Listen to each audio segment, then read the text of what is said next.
या तो कोई मुद्दा बचा नहीं, और हकीकत इसमें यह भी है कि सरकार की जो भूमिका रही है पिछले 11 सालों में, मेरे प्रधानमंत्री नरेंद्र मोदी जी के नेतृत्व में जिस तरीके से सरकार की उपलब्धियां रही हैं, नीतियां रही हैं, शायद उन्होंने कभी विपक्ष को ये मौका दिया भी नहीं। पर आज जब हम लोग इस अविश्वास प्रस्ताव की बात कर रहे हैं, स्पीकर व्यक्ति विशेष नहीं होता, चेयर होता है, और इस चेयर का सम्मान हम सब करते हैं, हम सबको करना चाहिए। ये चेयर किस आधार पर काम करती है?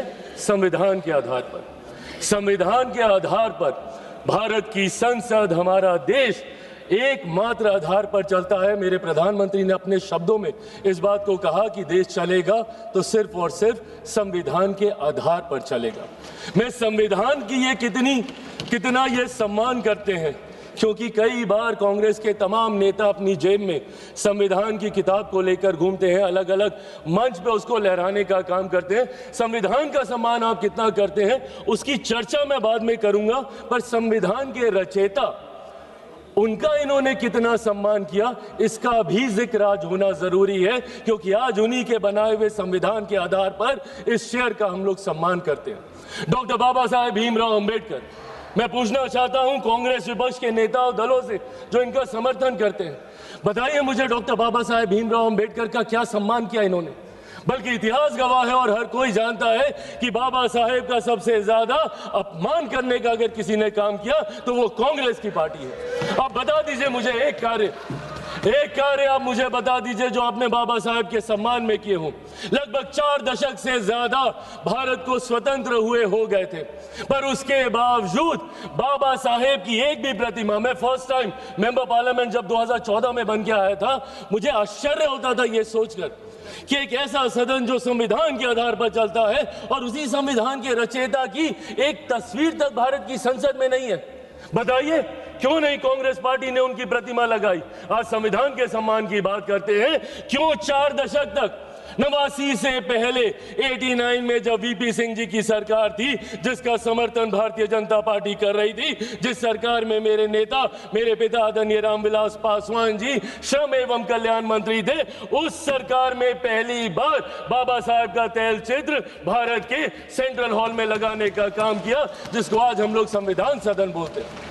और तकलीफ इस बात की कि उस वक्त तक एक दल नहीं, एक परिवार के 3-3 सदस्यों की प्रतिमा उस सदन में लगी हुई थी, पर बाबा साहब की प्रतिमा इन लोगों ने लगाना जरूरी नहीं समझा। आज हम लोग जब गर्व से बोलते हैं, फख्र से बोलते हैं, भारत रत्न डॉक्टर बाबा साहब भीमराव अंबेडकर, भारत रत्न की उपाधि इनको उस सरकार में देने का काम किया। उनके जन्म दिवस पर 14 अप्रैल को छुट्टी की घोषणा करने का काम उस वीपी सिंह जी की सरकार में किया गया। और ये लोग बात करेंगे संविधान की। जब आप संविधान के रचयिता का सम्मान नहीं कर सकते तो उस संविधान का क्या सम्मान करेंगे? ये सवाल आपसे पूछना बनता है। और संविधान को पॉकेट में लेके घूमते हैं आप लोग। पॉकेट में लेके घूमने की चीज है हमारा संविधान, अलग अलग मंचों पे लहराने की चीज है हमारा संविधान। एक प्रसंग महोदय आपकी इजाजत से मैं देना चाहूंगा। 2020 में किसी कारणवश मैं अकेले चुनाव लड़ रहा था बिहार विधानसभा का, और उस वक्त मुझे चुनाव प्रचार के दौरान, क्योंकि मैं गठबंधन से अलग था, तो ऐसे ही विपक्षी दल जितने बिहार के हैं, मुझे कहा जाता था कि मैं अपने चुनाव प्रचार में मेरे प्रधानमंत्री की तस्वीर का इस्तेमाल नहीं करूंगा। उस वक्त मैंने कहा था कि मुझे मेरे प्रधानमंत्री की तस्वीर बैनर, पोस्टर, होर्डिंग पे लगाने की जरूरत नहीं है। प्रधानमंत्री मेरे दिल में बसते हैं, जरूरत पड़ेगी तो दिल चीर के दिखाऊंगा। और ये है संविधान हमारा, इस लोकतंत्र के मंदिर की आत्मा है संविधान, हमारे देश की रीढ़ है संविधान, 140 करोड़ लोगों का स्वाभिमान है संविधान। कैसे संविधान को आप अलग अलग मंच पे लहराते हैं, उसकी किताब को ये लोग जेब में लेके घूमने का काम करते हैं। और संविधान का सम्मान, with all due respect, Congress बताएगी, जिन्होंने 1975 में देश में इमरजेंसी लगाकर सही मायनों में संविधान की हत्या करने का काम किया, आज ये संविधान का पाठ हमें यहाँ पे सिखाने आए हैं। और अगर आप संविधान की बात अगर आप करते हैं तो संविधान सिर्फ अधिकारों की बात नहीं करता, जिम्मेदारियों की भी बात करता है। राइट्स एंड ड्यूटीज को पैरेलली लेकर चलने का काम संविधान करने का काम करता है। यहां पे आपको अपने राइट्स याद रहते हैं, आप अपने हकों की बात करते हैं, बोलने का अधिकार, बोलने का अधिकार, बोलने का अधिकार, बोलने का अधिकार। देश विरोधी ताकतों की आवाज बनना कतई नहीं हो सकता, उसे कभी नहीं स्वीकार किया जा सकता। आप बोलने की आजादी की बात करते हैं, अपनी जिम्मेदारियों का भी तो एहसास कीजिए। कितनी बार आपने इस सदन का मंच का इस्तेमाल किया, कीजिए इस्तेमाल, पर सिर्फ एक जिद पे अगर आप अड़ जाएंगे कि मैं बोलूंगा तो इस नियम के तहत बोलूंगा, मैं बोलूंगा तो ऐसे बोलूंगा, अब बोलूंगा तब बोलूंगा। क्या प्रश्नकाल नहीं है मंच बोलने के लिए? क्या शून्यकाल नहीं है मंच बोलने के लिए? क्या अलग अलग डिबेट्स नहीं है मंच बोलने के लिए? आज राष्ट्रपति जी के अभिभाषण पे आए धन्यवाद प्रस्ताव के ऊपर आप रखते जितनी बातों को रखना है, पर सिर्फ एक जिद कि मैं ऐसी बात बोलूंगा जिसकी कोई प्रामाणिकता नहीं है, और उस जिद के चक्कर में आप भी नहीं बोले, किसी को नहीं बोलने दिया। यहां सपा, टीएमसी, जो भी लोग यहां पे मौजूद हैं, इन लोगों का भी समय पूरा खाने का काम सिर्फ एक व्यक्ति और उनकी उस जिद ने, और उस जिद की वजह से आपके खुद अपने दल के नेता कितना सफर कर रहे हैं। मैं खुद, मेरे दल में 3 first timer member of parliaments हैं। मैं चाहता हूं कि उन्हें ज्यादा से ज्यादा मौका मिले। आपकी पार्टी में कितने फर्स्ट टाइमर्स होंगे, सपा में कितने होंगे, टीएमसी में कितने होंगे? सदन चलेगा तब तो बोलने का मौका मिलेगा। और कितने मौके मिलते हैं भाई, बाकियों को तो फिर भी समय मिल जाता है। जो बड़े चेहरे होते हैं वो मीडिया के माध्यम से अपनी बातें रख लेते हैं, बट कोई पहली बार का सांसद अपने क्षेत्र में दिखाने के लिए कि मैंने तुम्हारे लिए सवाल उठाया, प्रश्नकाल ही होता है।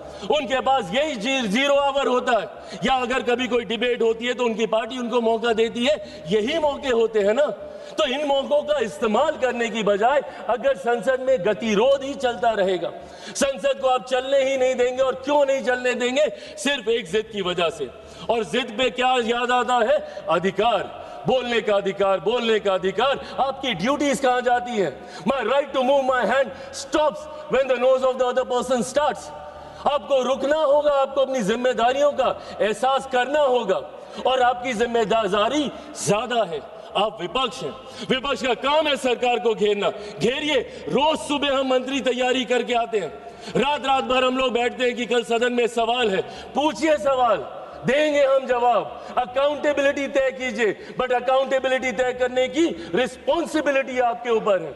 ये आपकी जिम्मेदारी है कि हमारी जवाबदेही को आप तय करें, पर यह जवाबदेही आप तय नहीं कर रहे।